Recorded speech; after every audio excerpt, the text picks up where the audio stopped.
سب دیکھنے اور سننے والوں کی خدمت میں محبت بھرا سلام۔ عرفان احمد خان صاحب ہمارے ساتھ ہیں۔ رات آپ سب کے علم میں ہے جس طرح ایران نے مختلف ممالک پہ حملہ کیا اور پھر اچانک پتہ چلا جی یہ جنگ جو ہے وہ بند ہو گئی ہے۔ خان صاحب یہ کیا ہوا؟ پہلے امریکہ نے حملہ کیا، پھر ایران نے کیا، اور بعد میں ابھی پتہ چل رہا ہے کہ جنگ جو ہے بند کر دی گئی۔ ایسے نہ صرف جنگ بند کر دی گئی بلکہ جو جنگ بندی ہوئی ہے جی اس میں کوئی معاہدہ تحریر نہیں کیا گیا، کوئی ایسا ڈاکومنٹ تیار نہیں ہوا جس کو ایران نے اور اسرائیل نے تسلیم کرنے کے بعد اس کے اوپر کوئی سائن کیے ہوں۔ یہ تو بظاہر یہ لگتا ہے کہ امریکہ کا آرڈر چلا ہے کہ امریکہ نے کہہ دیا کہ بھئی آپ دونوں جنگ بندی پر راضی ہوں، جنگ بند کر دیں، اور اس کو دونوں نے تسلیم کر لیا ہے۔ اور ایران جس کا موقف بڑا سخت، مطلب ایک مضبوط موقف چل رہا تھا کہ بھئی اگر ہمارے پر، ہم بات چیت کے لیے تیار ہیں لیکن ہمارے پر پہلے حملے بند کرو، تب پھر ہم بھی جواباً حملے نہیں کریں گے اور پھر بات چیت کے اوپر آئیں گے۔ لیکن اب ٹرمپ صاحب نے آرڈر کیا کہ پہلے ایران بند کرے گا اور اس کے 12 گھنٹے کے بعد اسرائیل جو ہے وہ حملے کرنے بند کرے گا۔ یہ مطلب اس شرائط کے اوپر انہوں نے یہ امن کا معاہدہ کروایا ہے۔ معاہدہ تو نہیں ہوا کوئی، جو امن کی مطلب باغ ڈور چلی ہے اور اس میں باغ ڈور رکھی گئی ہے، اس میں یہ فیصلہ ہے۔ اس سے ایران کی پوزیشن جو ہے وہ کمزور پوزیشن جو ہے وہ ظاہر ہوتی ہے۔ اب ایران اس اسٹیج پہ کیوں پہنچا جبکہ دعوے بڑے بڑے وہ کر رہا تھا، اور اس کو یہ صورتحال سے کیوں گزرنا پڑ رہا ہے؟ اس کی ایک وجہ یہ بھی نظر آتی ہے کہ جو ممکن ہے کہ جو امریکہ نے ڈائریکٹ انوالو ہو گیا جنگ میں، وہ ایران کو اس کا اندازہ نہ ہو، یا ایران اس کو اسٹیمیٹ نہ کر سکا ہو کہ واقعی اس کو محض دھمکی سمجھتا رہا ہو، اور یہ کہنے کے بعد جو 2 ہفتے کا گیپ مانگا گیا تھا اس سے ممکن ہے کہ ایران نے اس کو اپنے لیے ایک سہولت سمجھا ہو، اس دوران کوئی نہ کوئی نئے راستے جو ہے وہ بات چیت کے کھل جائیں گے۔ لیکن اس کے بعد اچانک 3 دن کے بعد امریکہ نے بغیر بتائے ہوئے حملہ کر دیا، اور ایران نے اس کا جو جواب دیا ہے وہ اتنا ہلکا ہے کہ خود ایک تو امریکن پریزیڈنٹ نے کہا ہے کہ پہلے ہمیں انہوں نے اطلاع دی کہ ہم جوابی حملہ آپ پر کرنے لگے ہیں۔ جب حالت جنگ میں ہوں دونوں تو پھر اطلاعیں نہیں جاتی، بلکہ ایک دوسرے کو چکمہ دینے کے بعد، جس طرح کہ امریکن صدر نے 2 ہفتے مانگ کے اور 3 دن بعد حملہ کر دیا، اس قسم کے ٹرک کھیل کر پھر دشمنوں کو پر قابو، مطلب دشمن پر پہل کی جاتی ہے، اس کو شکست دینے کی کوشش کی جاتی ہے۔ لیکن یہاں تو یہ صورتحال تھی کہ بھئی ایران نے پہلے انفارم کیا، اور امریکن صدر نے کہا کہ ہمارے پاس انفارمیشن آ گئی تھی، اس لیے ہم نے اس کو روکنے کا بھی بندوبست کر لیا اور کوئی کسی قسم کا ہمارا نقصان نہیں ہوا۔ 13 فائر کیے گئے تھے، میزائل چلائے گئے تھے، 12 کو ہم نے جو ہے وہ ضائع کر دیا، اور ایک کی ڈائریکشن جو تھی وہ کوئی نقصان والے راستے کی طرف نہیں تھی، اس کو ہم نے جانے دیا۔ تو اس لیے ایران کا یہ وار بھی جو ہے وہ کامیاب نہیں ہوا، اور پھر یہ ہے کہ بھئی اس کی ناکامی کا اطلاع جو ہے پہلے سے ہی ایران کو یقین تھا، کیونکہ وہ جب اطلاع دے رہے ہیں امریکہ جیسی طاقت کو تو وہ اس کا بندوبست بھی کر لے گا۔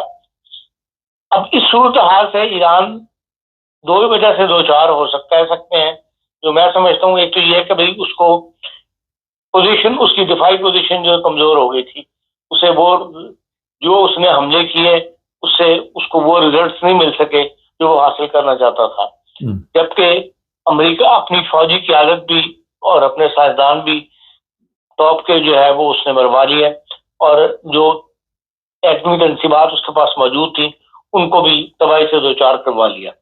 یا دوسری وجہ یہ ہو سکتی ہے کہ ظاہر ہے کہ پوری دنیا سے وہ اکیلا تو نہیں لڑ سکتا تھا، جن اتحادیوں نے اس کو شہ دی بھی تھی یا اس کے یہ کہا ہوا تھا کہ ہم تیرے ساتھ کھڑے ہوں گے، انہوں نے اس طور پر اس کا ساتھ نہیں دیا۔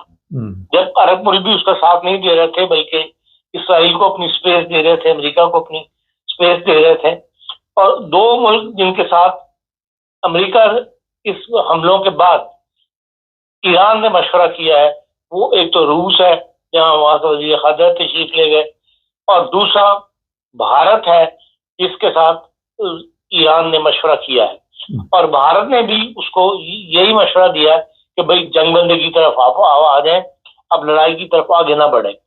اور یہ روس کا مشورہ تو ابھی تک سامنے نہیں آیا ہے ان معنوں میں کہ بھائی اس نے کہا تو یہی جاتا کہ یہ امداد لینے کے لیے گئے تھے، لیکن یا تو وہاں سے پوری طرح امداد نہیں ملی وہاں سے یہ مشورہ ایسا ہی ملا ہے کیونکہ روس خود یوکرائن کی جنگ کے اندر بہت بڑی انوالومنٹ اس کی ہے، تو اس نے کوئی ایسی مدد کرنے کی تھی ہمیشہ نہ بھری ہو جس سے اس کو کوئی دفاعی مدد ایران کو حاصل ہو جاتی۔ تو باقی تو دنیا اس کے خلاف ہی ہے۔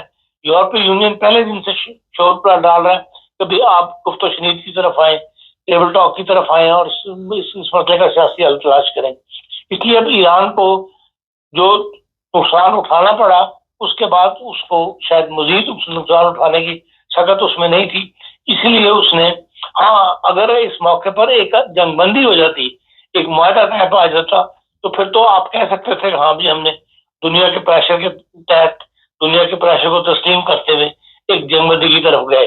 لیکن یہ کہ امریکہ کی طرف سے ایک آرڈر جاری ہونا کہ بھئی آپ جنگ بند کر دیں، اور 12 گھنٹے کے بعد اسرائیل کرے گا، پہلے ایران کرے، اور ایران کو اس کو تسلیم کر لینا اس کے موقف کی کمزوری کی علامت ہے۔ خان صاحب ایک چیز بتائیے جو بڑی اہم ہے اس میں کہ فلسطین کو تو اس میں کوئی فائدہ نہیں ہوا، غزہ کے لوگوں کو تو کوئی فائدہ نہیں ہوا نا؟ غزہ کو لوگوں کو تو اس سے کوئی فائدہ ہونا بھی نہیں تھا، نہ ان کو ایسی کوئی توقع رکھنی چاہیے تھی۔ غزہ حماس کے لیے جو حمایت ایران کر رہا تھا، پہلے انہوں نے اسرائیل نے وہیں اس حمایت کو ختم کیا۔ وہ سرزمین جہاں پر ایران نے مدد کرنی تھی جن لوگوں کی، اور انہوں نے ایران پر حملہ کرنے سے پہلے اس جگہ کے اوپر، تاکہ اگر ہم ایران پر حملہ کریں تو حماس کے لوگ یا غزہ کے لوگ جو ہے وہ دیواریں توڑ کے یا پلان کے اسرائیل میں داخل نہ ہو جائے۔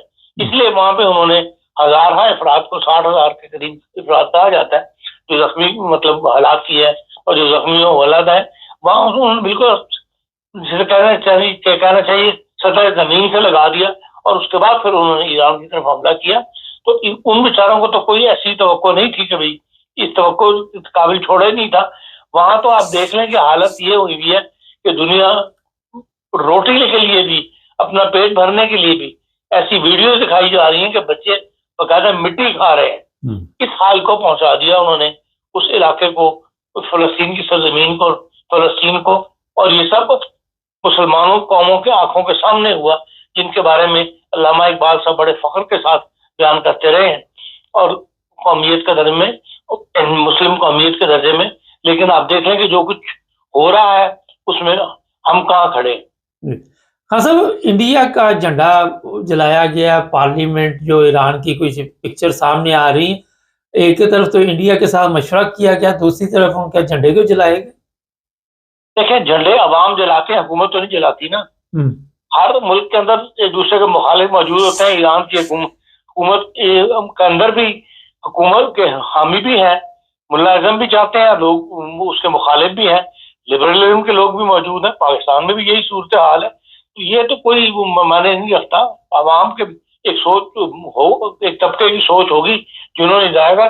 لیکن انڈیا کے ساتھ ایران کے کلوز تعلقات ہیں، اور انہوں نے اس برے وقت کے اندر باقاعدہ اگر مشورہ کیا ہے تو بھارت سے کیا ہے۔ پاکستان کے وزیر اعظم نے یقیناً جا کے فون کر کے ان کو اپنا ساتھ دینے کی یا یہ کہنے کی کہ ہم آپ کے ساتھ ہیں، وہ یقیناً کارروائی کی ہے۔ اور حکومت سے زیادہ جو پارلیمنٹ کے اندر تقریر کی ہے بلاول بھٹو صاحب نے، وہ حکومت سے زیادہ بہتر مطلب ایک میسج گیا ہے، جس میں انہوں نے کہا ہے کہ اگر آج ہم خاموش رہے تو کل پہ ہمارے پاس اگر یہ وقت آ گیا تو پھر ہمارا بھی کوئی ساتھ نہیں دے گا، اس لیے ہمیں بولنا چاہیے۔ یہ ایک اشارہ دیا ہے انہوں نے آنے والے مستقبل کا، پچھلے ماضی کو دیکھتے ہوئے، جس طرح جیسا کہ امریکن اس نے اسرائیل کے وزیر اعظم نے کل کہا ہے کہ ہم سٹیپ بائی سٹیپ آگے بڑھ رہے ہیں اپنے پلان کے مطابق۔ یہ کلیئر کٹ اس کے الفاظ ہیں جو بی بی سی نے سنائے ہیں اس کے اوپر۔ تو پھر بظاہر تو یہی نظر آتا ہے کہ ایسا ملک جس کے پاس ابھی ایٹم بم نہیں تھا، اس کی صلاحیت تھی، اس کو ختم کر دیا اگلوں نے، تو پھر جس ملک کے پاس ایٹم بم موجود ہے، جو مسلمان ایسا ملک جو ایٹم بم کو مطلب اس کا تجربہ کر چکا ہے، اس کو یہ کیسے بخش دیں گے؟ تو وہ اسٹیپ بائی اسٹیپ کے اندر، اسی لیے بلاول صاحب نے جو تقریر کی ہے اور اس کے اندر ایک وارننگ انہوں نے جاری کی ہے. اور اب تک کی ہماری صورتحال تو یہ ہے کہ ہمارا ایک ہاتھ جو ہے وہ ظالم کے کندھے پر ہوتا ہے اور دوسرا جو ہے وہ ہاتھ مظلوم کے ہاتھ میں ہم دیے رکھتے ہیں. بیان بازی کے اندر ہم نے یقیناً مدد کی ہے، لیکن ویسے کوئی ایسی اسٹرانگ مدد ہم نے نہیں کی. اب ایران کے جو سفیر ہیں پاکستان کے، انہوں نے پاکستان میں ایک پریس کانفرنس کی ہے اسلام آباد پریس سینٹر میں، پریس کلب کے اندر جی، لیکن اور وہاں پر پاکستان کا پورا پریس موجود تھا، لیکن کسی ٹی وی نے اس کو نشر نہیں کیا، کسی اخبار نے اس کو نشر نہیں کیا. کسی نہ کسی طاقت نے روکا ہے کہ آپ یہ نشر نہ کریں. جو لوگ سوشل میڈیا پر ڈائریکٹ جاری کر رہے تھے وہ اس کی پریس کانفرنس کو، اس کو وہاں اسلام آباد کلب کے لوگوں نے، انتظامیہ نے زبردستی روکا ہے، ان کو وہاں سے نکالا ہے. اب یہ اگر ہم ایران کے ساتھ ایک موقف پیش کر رہا تھا نا ایران کا سفیر، تو اس کو پیش کرنے دیتے. اگر ایران کے وزیر خارجہ کی او اے سی کے اندر جو تقریر ہے وہ لائیو نشر ہو رہی ہے، دنیا اس کو سن رہی ہے، وہ اپنا موقف بھی پیش کر رہے ہیں، تو اگر ایران کا سفیر بھی ایک موقف پیش کر دیتا وہاں پہ اپنا، تو نشر ہو جاتا، اس کا کیا حال رہتا. تو کسی نہ کسی طاقت نے تو ان سب اس ساری کاروائی کو روکا ہے. جو ہمارے اخباری جو نمائندگان جو وہاں موجود ہے، جن سے ہم رابطے میں ہیں، انہوں نے ساری سٹوری بتائی ہے فونوں کے اوپر. لیکن یہ ہے کہ بھائی اس لیے کھل کر ایران کا ساتھ پاکستان نے بھی نہیں دیا. میرا کہنے کا مقصد یہ ہے انہیں پاکستان کی یہ مجبوریاں جو ہیں ان کو ایران سمجھتا ہے، اس لیے وہ بھارت کے ساتھ کھل کر بات کرتا ہے، کھل کے مشورہ کرتا ہے اور اس کے مشوروں پر عمل بھی کرتا ہے. قاسم، اسلامی ممالک کے ساتھ ایران کے تعلقات دوبارہ معمول پہ آ جائیں گے آپ؟ دیکھیں، اس کے ساتھ ایک ٹھنڈے تعلقات جس کو کہتے ہیں نا وہ ہے. ان تعلقات میں کوئی گرم جوشی نہیں ہے ایران اور عرب ممالک کے درمیان. وہ ان میں کبھی سرد مہری آئی تھی، کبھی تعلقات زیادہ اچھے ہو جاتے ہیں، ایک اوپر میں اونچ نیچ کے مطلب ایک دور چلتا رہتا ہے. تو ہمارا تو بہت حال ہے کہ بھائی ہم جیسے کہ کہا جاتا ہے کہ ایک ادیب نے لکھا تھا کہ ہمارا خواب جو ہے وہ مکہ ہے لیکن اس کی تقدیر جو ہے وہ کوفہ ہے. اگر اس موقع پر بھی عرب ممالک نے اس کا ساتھ نہیں دیا ایران کا، تو آپ ایران کیا توقع رکھتا ہوگا کہ عام دنوں میں جب برے وقت میں کسی نے ساتھ نہیں دیا، اچھے وقت کے لیے وہ کیا امید رکھتے ہوں گے؟ نہ میں سمجھتا ہوں کہ ایران نے کبھی کو امید رکھی ہے. ہاں، وہ اپنے پیروں پہ خود کھڑا ہوا ہے. اگر اس موقع کو اوپر عرب ممالک جنگ بندی کرنے والے ہوتے وقت اس بات کا امریکہ سے تقاضا کر دیتا عرب ممالک یا مسلمان او اے سی کہ بھئی ہم جنگ بندی ٹھیک ہے قبول کر لیتے ہیں، لیکن ایران پر سے پابندیاں ہٹائی جائیں یا کچھ پابندیاں ہٹا دی جائیں، یا کم از کم تیل کی تفصیل جو ہے وہ جاری کر دی جائے کہ ایران اپنا تیل بیچ سکے انٹرنیشنل مارکیٹ کے اندر. ایسی کوئی ایک بھی ڈیمانڈ اس بیچارے کی نہیں مانی گئی اور ایک آرڈر ایشو ہو گیا کہ بھئی آپ فوری طور پر جنگ بندی کر دیں، اور آپ کی جنگ بندی کے بعد 12 گھنٹے کے بعد وہ اسرائیل بھی کر دے گا. اور ظاہر بات ہے کہ کوئی نہ کوئی مجبوری تھی ایران کی جس کی وجہ سے اس کے یہ جنگ بندی جو ہے وہ قبول کرنی پڑی. اسرائیل کے وزیر اعظم کا مستقبل آپ کیا دیکھتے ہیں ان کے پارلیمنٹ میں؟ اب یہ امکان موجود ہے کہ بھئی وہ جیسا کہ بل کلنٹن نے کہا تھا کہ یہ اسرائیل کے موجودہ وزیر اعظم، کیونکہ یہ اتحادی حکومت کے سربراہ ہے اور وہ بہت تھوڑی اکثریت کے ساتھ کر رہے ہیں، وہ اپنے اقتدار کو طول دینے کے لیے کر رہے ہیں. یہ ممکن ہے. اب جب اسرائیل میں وہ جس کا جو اس کا نقصان ہوا ہے، کیونکہ اسرائیل کا تو زیادہ سویلین بلڈنگ جو ہے وہ زیادہ ان کا نقصان ہوا ہے، وہاں لوگ زیادہ بے گھر ہوئے ہیں.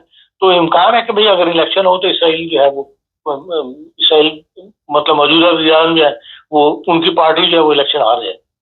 بہت شکریہ خان صاحب. ناظرین، یہ جو حالات بنے اسرائیل اور ایران کے، کوئی بھی کھل کر ایران کی مدد نہیں کر رہا تھا. ایران اکیلا لڑ رہا تھا، اور کب تک لڑائی کر سکتا ہے ایران وہ بھی آپ کو پتا ہے۔ یہ زبانی کہہ دینا ہم آپ کے ساتھ ہیں، ہم آپ کے ساتھ مکمل تعاون کریں گے، اور جس طرح پریس کانفرنس ہے، تو غدار تو آپ کو پتا ہے، منافقین، غدار، میرے خیال میں تو اگر میرے سے پوچھے تو ایسے ممالک پہ کوئی بھروسہ بھی نہیں کرتا، ایسے لوگوں پہ بھی کوئی بھروسہ نہیں کرتا، اپنے نہیں کرتے تو دوسروں نے کیا کرنا۔ ہم ایک دوسرے پہ بھروسہ نہیں کرتے، ہمیں پتہ ہے کہ جو دکھایا جاتا وہ ہے نہیں ہے، سامنے پیچھے کچھ اور چل رہی فلم۔